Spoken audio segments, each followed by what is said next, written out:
Hey everybody, I'm going to break down Chamber of Starlight on Legend, on Strand Titan. This is a PB, but I'm going to do that and break down the build here. You're going to load in, you ignore this unstop. You could still get plat regardless. Grapple through, kill some of the ads, get the Orb of Power. You don't need to worry about the Tangle.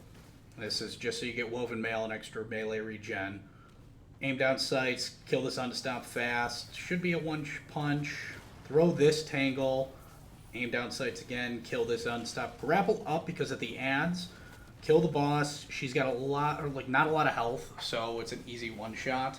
And then if you're speedrunning, try to fire and forget with the one rocket. I would recommend to hit it with two. All right, I'm going to break down the build here in a moment. So I'm going to break down kind of Strand Titan as a whole, sort of what I think when I'm doing Chamber of Starlight. I'm going to try to do this for other videos as well. First thing, obviously Strand Titan.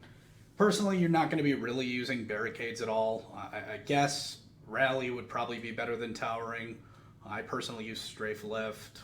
Frenzied Blade's your only option. Grapple Nade is a must. Okay, for your aspects, you're looking at Banner of War, obviously, and Into the Fray.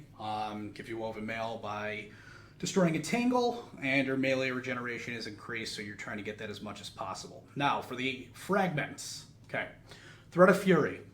Every single time you damage anybody with a Tangle, it gives you more melee energy. So ideally, if you're in the middle of a group, throw it down at your feet, get some damage, Woven Mail regen, along with the regen from Threat of Fury. I believe it has a 10-second cooldown. Next is Threat of Generation. Doing damage generates your grenade energy. You want to have as much grenade energy of uptime. I know it's been nerfed, but it's still very worth having. Threat of Warding, Orb of Power, get you Woven Mail. Some use it, some don't. I personally just like to guarantee myself Woven Mail on demand with an orb. And then the final is Threat of Ascent.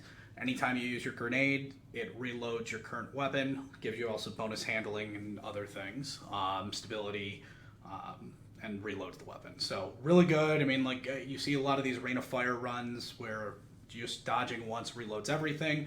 This is about as close as you're going to get to that. As far as weapons are concerned for Chamber of Starlight, I'm using a Rose.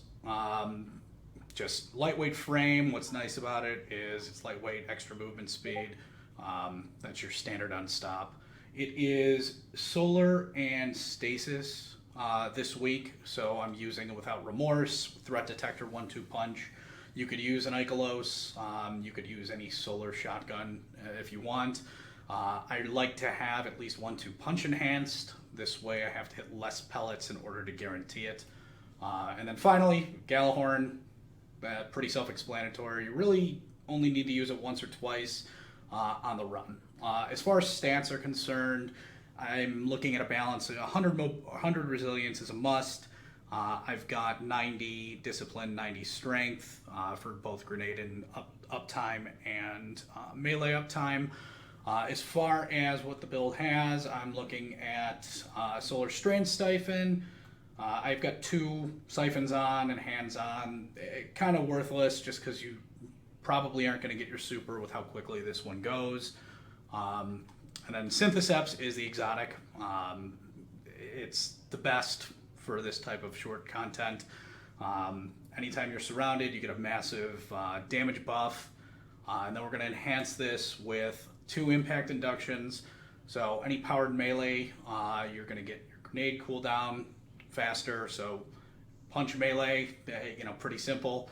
Then heavy-handed for orbs. If it's an orb-heavy run that you need, you might want to have more heavy-handed on. That's up to you. As far as your chest piece, I just have 1 of each. In this particular Lost Sector, Chamber of Starlight does hit pretty hard. So I would put 1 of each on, and also depending on the burn. For your legs, I'm looking at recuperation. Just Orb of Power gives you a small HP bump, and then innervation and invigoration for both melee and grenade cooldown. Class ability, I kind of keep this very standard. I'm not really using the class armor for anything. I've got Bomber, Proximity Ward, Special Finisher. That's namely for like dungeons and or raids if I need some ammo, but that's sort of how I play this out. I'm going to do more of these for each sector. I know the power level's high, but you will be able to do these clears in under 50 seconds very easily, anywhere from 1825 to 1830. So good luck. Hopefully you enjoyed. Have a good one.